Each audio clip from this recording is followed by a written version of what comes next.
mayong buntagaw kay ka 5 days naman sa tong baktin gikan sa pag-anak ato silang patilawon sa booster feeds kana siyang nanayon katawon mo yung gamit Elite Sprinter. Nanayon na to siya nagtarong kaya para may disgid may mo siyang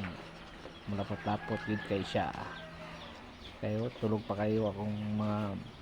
vaccine yan ayon atong ipahid sa ilang tutoy patutuyaw diya rahay-rahay ang matuto bakit gak nang di aron madali okay ito na yan iyabo ya sa iyang tutoy tax lang di di tutoy man ang mga baktina na pagid para makatilaw po sila og bahog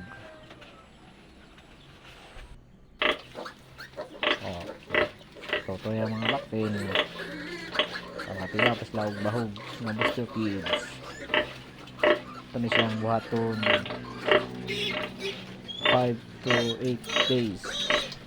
gikan sa pag-anak para kung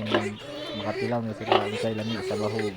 mahanad na sila ang kaon sa booster feeds.